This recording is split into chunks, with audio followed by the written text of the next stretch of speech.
This is Poppi. She is a white-tailed deer. However, she doesn't look like a normal deer, mostly brown with whitish patches around the snout and throat. Instead, she's covered in big white blotches all over her body, with brown patches under her eyes, back, and her legs. Now, why does she look like this? Does she have a disease? Well, no. Poppi is a relatively healthy deer. She is 2 years old and has looked like this all her life. What Poppi has is a condition called piebaldism. Piebaldism is a genetic condition that can impact many different animals, including deer. It causes white patches which disrupt the animal's typical coat pattern. It can have various degrees of expression, ranging from a few small spots to nearly the entire animal being a stark white. This white pigmentation is not exactly useful year-round in the forests of the Poconos, where Poppi resides. While normal deer's brown coats help them to blend in better with their surrounding environment, Poppi's white patches make her more noticeable amongst the green foliage. For this reason, many piebald deer that make it to adulthood have a more mild expression of the condition. So far, Poppi has been quite lucky. The next question that sprouts from this is what causes piebaldism to occur? Well, piebaldism is caused by a genetic mutation. A mutation is a change in DNA. Piebaldism can be caused by mutations in multiple types of genes, one of which being the KIT gene. The KIT gene is responsible for creating the corresponding KIT proteins. The KIT proteins are responsible for sending signals in the development of different cells, one of which being melanocytes. Melanocytes are responsible for giving animals their pigmentation. The KIT protein is responsible for the growth, division, and movement of melanocytes. A mutation in the KIT gene causes dysfunctional KIT proteins, and this ends up leading to patches of the animal that do not have any pigment in them. In order to further understand why Poppi possesses this condition, it is important to know the processes of transcription and translation. First, we will break down the process of transcription. Transcription starts in the nucleus with the enzyme helicase breaking down hydrogen bonds in the DNA. Then, the enzyme RNA polymerase adds RNA nucleotides to one side of the DNA to link with the DNA nucleotides. The new strand of RNA nucleotides is known as messenger or mRNA. mRNA is used in this process so that the DNA does not have to leave the nucleus. This is important because the DNA could be destroyed if it did actually exit the nucleus. All RNA nucleotides have to pair with the same DNA nucleotides because of what are called base pairing rules.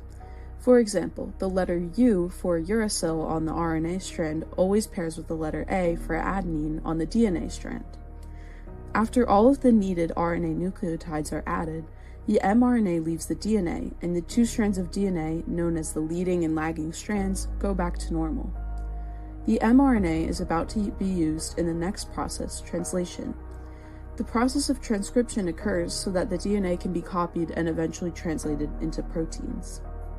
We know that our scientific description of transcription may not have made all that much sense, so now we'll use a simplified scenario to help you make more sense of it. Poppi is walking around some trees, and she looks down at the ground where she finds a bunch of brown ants. They are separated in two lines, bonding by discussing ant things. A salamander runs through the ants and splits them far apart. The two lines are the leading and lagging strands of Poppi's DNA. You can refer to the salamander as the enzyme helicase, breaking down the hydrogen bonds. The ants stay in this wider circle, but new black ants are now joining them. The black ants were brought here by a flying ant, flying overhead to help the black ants find the brown ants in exchange for getting to listen to all of their gossip. A long piece of grass is thrown in front of one line of brown ants. The strand of green grass is the new RNA strand, known as messenger or mRNA. The flying ant tells each black ant to go into a spot where they get the right information they need from the brown ants. She does this by helping each black ant latch onto a spot of the grass where they are parallel to the brown ant that is sharing a black ant's role. In this scenario, you can refer to the new ants as RNA nucleotides that the flying ant, who is acting as the enzyme RNA polymerase, is adding on the one side of Poppi's DNA to pair with her DNA nucleotides. They form a line like the previous one with the brown ants, then quickly leave. The two original lines of brown ants move back together, just like the DNA would. The changes to Poppi's KIT genes and proteins managed to not affect her very much. However, not all piebald deer are as lucky. This spring, Poppi gave birth to a normally colored fawn named Fabian and a mostly white fawn named Darien. While Fabian came out healthy, Darien the piebald fawn did not have the same case. He was born with a bent spine and crooked legs, and he also likely had internal organ issues. This is the reality for many piebald fawns. Mutations in the genes that cause piebaldism in their coats can also cause abnormalities and deformities in other parts of their bodies. Darien would then die within a few days, so Poppi moves her healthy fawn Fabian to keep him from danger. Poppi wakes up from a nap, then visits Fabian. After that, she goes to forage for food, making sure to keep her ears open for any potential threats lurking in the bushes. Fabian spends most of his day in hiding out of the sight of predators. This consists of him lying down for long periods of time while Poppi eats. Poppi returns every so often in order to nurse him. She will occasionally relocate him if she believes there is a threat nearby. Her visits are kept brief as she does not want to draw attention to Fabian, who at this point is not able to easily run from predators when in danger. So he lies as still as he can on the ground to make sure he is not spotted. This behavior then grows into Fabian quickly dashing to a new spot if he senses a threat. Eventually, he will begin to join his mother while foraging.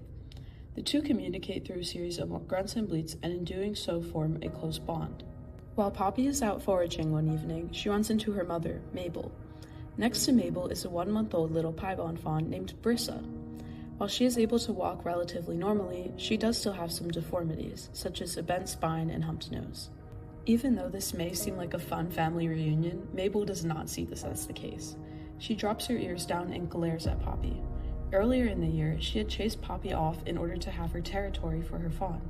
Now that she has a fawn who is currently by her side, this aggression is amplified. A question arises when looking at this family. Poppi's mother, who is not piebald, was able to give birth to piebald fawns.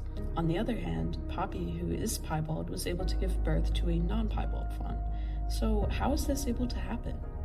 Piebaldism is a recessive trait. This means that both parents must carry at least one copy of the mutated gene, and the offspring must inherit 2 copies to show the trait. So Poppi's mother had 1 copy and her father had 1 copy, and she inherited both copies, making her piebald. Poppi's fawn inherited a copy from her, but not one from his father. The fawn could also be able to pass his mutated copy to his future offspring. And what causes these mutated genes to express piebaldism?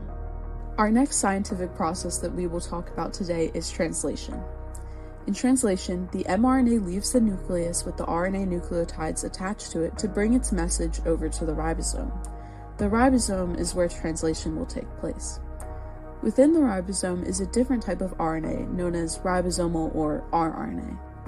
Another type of RNA known as transfer or tRNA carries an amino acid over to the ribosome. Now, there are different types of amino acids that the tRNA can bring, so it is important to know how the tRNA chooses each one. The nucleotides on the mRNA strand are read in 3s, known as a codon. A tRNA molecule will contain what is called an anticodon that corresponds to a codon on the mRNA strand. For example, if the mRNA strand reads AUG, the anticodon on the tRNA will read UAC. This codon, AUG, is actually known as the start codon. It is called that because every protein that is made in translation must begin with the amino acid methionine, which is what a tRNA molecule with the anticodon UAC will carry. The protein that is being made has to end at some point, and that is where the stop codon will come in. There are 3 different codons that code for a stop in protein synthesis, and those are the codons UGA, UAA, and UAG.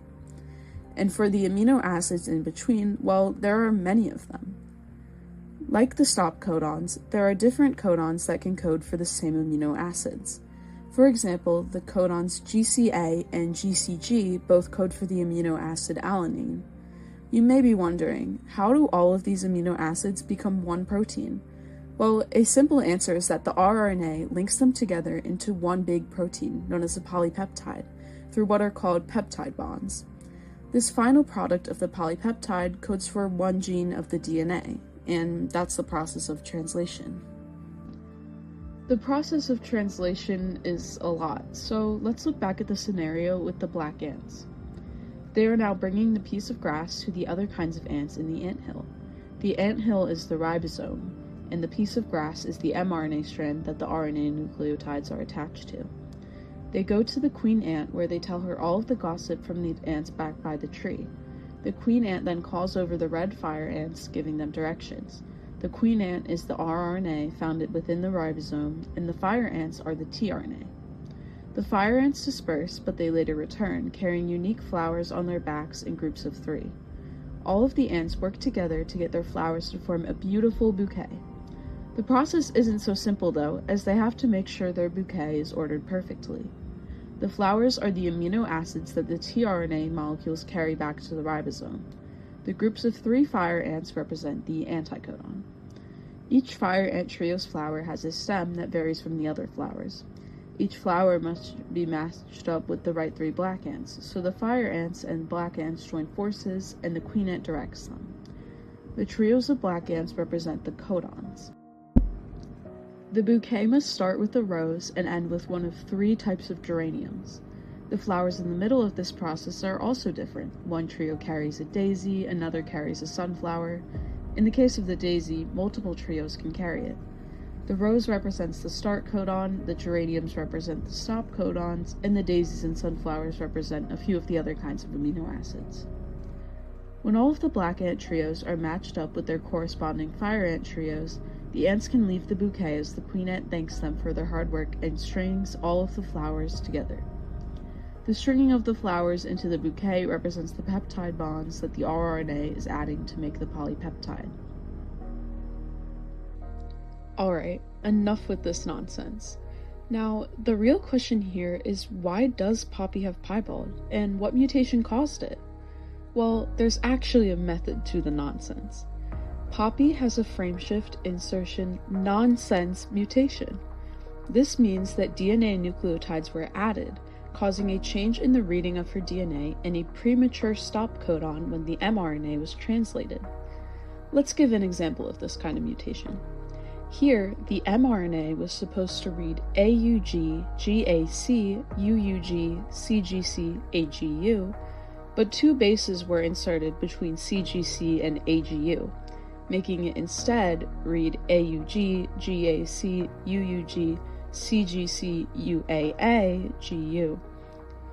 The new codon, UAA, is a stop codon, causing all of the amino acids following it to not be included in the polypeptide for this gene.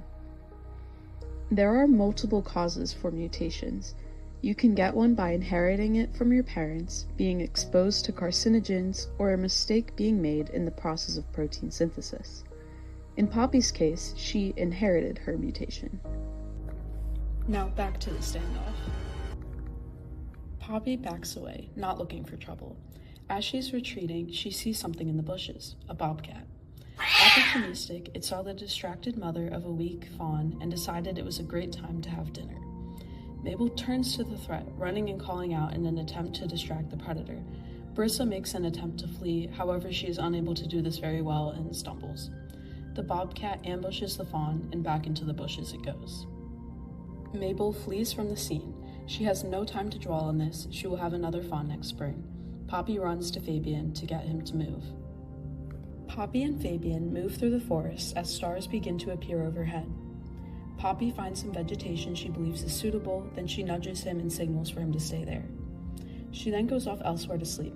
She finds a place she sees fit and lays down. It is a calm summer evening. Fireflies light up the trees as stars do to the sky.